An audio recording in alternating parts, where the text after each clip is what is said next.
Hello everyone, इस video में हम कक्षा 6 विषय हिंदी की कार्यपत्रक 14 करेंगे। तिथि है इसकी 24 अगस्त 2021 और इस कार्यपत्रक को शुरू करने से पहले प्लीज़ हमारे चैनल माइंड बूस्टिंग क्लासेस को ज़रूर सब्सक्राइब कर दीजिए। तो आइए शुरू करते हैं आज की कार्यपत्रिका। प्यारे बच्चों, पिछले कार्यपत्रक में हमने कृष्णा सौभिति द्वारा लिखा हुआ संस्मरण बचपन का प्रथम भाग पढ़ा, जिसमें हमने लेखिका के बचपन में पहनने वाली पोशाकों के बारे में जाना। चलिए आज हम जानते हैं कि लेखिका अपने बचपन में और क्या क्या करती थीं। तो ये जो आपका चैप्टर है वो आपके पाठ 2 बचपन से लिया गया है। इस चैप्टर के लिंक मैं आपको डिस्क्रिप्शन में दे दूँगी, आप ज़रूर देख लीजिएगा। एनिमेशन में है चैप्टर, तो आपको बहुत मज़ा आने वाला है और बहुत इंटरेस्टिंग ये चैप्टर है। तो आइए पढ़ना शुरू करते हैं। यहाँ पर चैप्टर की थोड़ी पंक्तियाँ हैं। बचपन में हमें अपने मोजे खुद धोने पड़ते थे। ये कृष्णा सौभिति जी, वो जो इसकी लेखिका हैं इस कहानी की, वही आपको बता रही हैं कि वो बचपन में अपने मोजे जो हैं खुद धोती थी, सॉक्स जो हैं खुद धोया करती थी।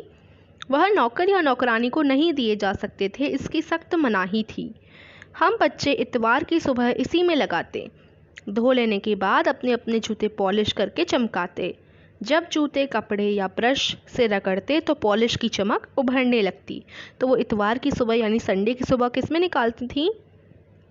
अपने जूतों को चमकाने में, उन्हें धोने में। सरवर, मुझे आज भी बूट पॉलिश करना अच्छा लगता है। हालांकि अब नई किस्म के शू आ चुके हैं, कहना होगा कि ये पहले से कई ज़्यादा आरामदेह हैं। हमें नए जूते मिलते, उसके साथ ही छालों का इलाज शुरू हो जाता। जब कभी लंबी सैर पर निकलते अपने पास रुई ज़रूर रखते। जूता लगा तो रुई मोजे के अंदर। तो यहाँ पर बोला गया है कि नए जूते जब भी इनको मिलते थे तो छालों का इलाज भी शुरू हो जाता था, क्योंकि कभी ये लंबी सैर पर निकलते थे तो अपने पास रुई यानी कॉटन ज़रूर रखती थी। क्यों रखती थी?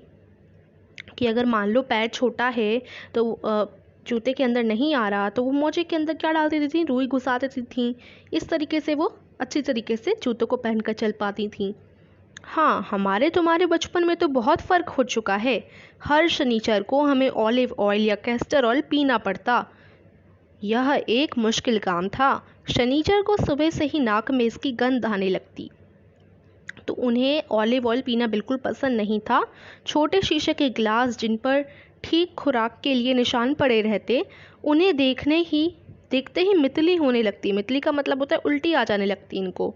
मुझे आज भी लगता है कि अगर हम न भी पीते वह शनिवारी दवा, तो कुछ ज़्यादा बिगड़ने वाला नहीं था, सेहत ठीक ही रहती। तो अब ये कहती हैं अगर हम ये ऑलिव ऑयल पीते भी नहीं तब भी हमारी कुछ भी बिगड़ता नहीं, सेहत तो ठीक ही रहती।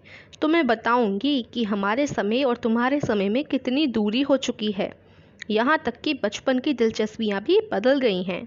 ठीक है, तो इस तरीके से ये इनका बचपन की थोड़ी सी हमने झलक देखी। अब आइए प्रश्नों की तरफ चलते हैं। प्रश्न 1 है, लेखिका इतवार की सुबह क्या क्या काम किया करती थीं? तो इसका उत्तर आप लिख सकते हैं, लेखिका इतवार की सुबह अपने मोजे धुलती थीं, अपने जूते पॉलिश करके चमकाती थीं।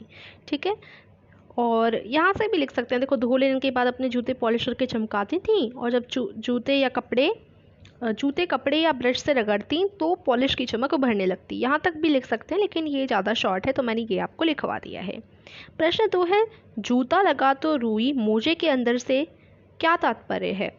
तो इसका उत्तर क्या है? जूता लगा तो रुई मोजे के अंदर से तात्पर्य यह है कि नए जूते पैरों में ना लगें, उसके लिए मोजे के अंदर रुई लगा ली जाती थी। है ना, इस तरीके से आप इसका तात्पर्य यानी इसका अर्थ लिख सकते हैं। क्या मतलब है इसका? ये तो मतलब है, अभी मैंने आपको ऊपर बताया भी था। प्रश्न 3 है, ऑलिव ऑयल पीना लेखिका को कैसा लगता था, बताइए। तो ऑलिव ऑयल पीना कितना बुरा लगता था। देखो, उन्होंने ऊपर बताया कि उन्हें गंध आने लग जाती थी। तो देखो, इसका उत्तर आप ऐसे लिख सकते हैं। उत्तर, लेखिका को ऑलिव ऑयल पीना मुश्किल काम लगता था। शनिचर की सुबह ही नाक में इसकी गंध आने लगती थी, तो इस तरीके से उन्हें बिल्कुल अच्छा नहीं लगता था। अब प्रश्न 4, लेखिका के समय में छालों का इलाज कब शुरू होता था? उन्हें नए जूते मिलते ही उनका छालों का इलाज शुरू हो जाता था। ठीक है, ये इसका उत्तर हो जाएगा। प्रश्न 5 है, लंबी सैर पर निकलने से पहले लेखिका अपने पास क्या रखती थी? मोजे, छतरी, रुई या सभी? तो क्या रखती थी वो? रुई अपने पास रखती थी लंबी सैर पर जब भी वो निकलती थी, है ना। अगला प्रश्न देखो, अगली आपकी गतिविधि दी गई है, आप इतवार की सुबह क्या क्या काम करते हो, सूची बनाइए। तो जैसे लेखिका तो पॉलिश करती थी जूते, आप क्या क्या काम करते हो? पूरा आप लिख सकते हैं। सुबह उठकर दांत साफ और व्यायाम कर स्नान कर लेता या लेती हूँ। उसके बाद सुबह का नाश्ता करके घर के काम में सहायता करता या करती हूँ। फिर दोपहर का खाना खाने के बाद अपनी किताब पढ़ता या पढ़ती हूँ। शाम को कुछ देर खेलता खेलती हूँ और अपनी अलमारी साफ़ करता स्प्लैश करती हूँ। मतलब अगर आप बॉय हैं तो करता, गर्ल हैं तो करती। रात का खाना खा लेने के बाद दांत साफ़ करके सो जाता या जाती हूँ। ठीक है, इस तरीके से आप लोग लिख सकते हैं।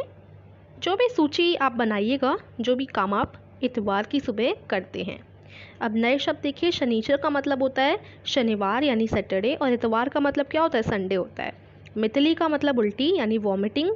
कैस्टर ऑयल का मतलब होता है अरंडी का तेल। ठीक है, इनको भी आप अपनी कॉपी में लिख सकते हैं जिससे आपको याद हो जाए, और यहीं आपकी वर्कशीट हो जाती है फिनिश। सारे क्वेश्चंस आप कॉपी में लिख लीजिएगा। इस तरीके से देखिए इनके आंसर्स हो जाएंगे। तो अगर आपको वर्कशीट अच्छी तरीके से समझ आई है तो वीडियो को लाइक कीजिए और ज़रूर चैनल को सब्सक्राइब कीजिए। Thank you.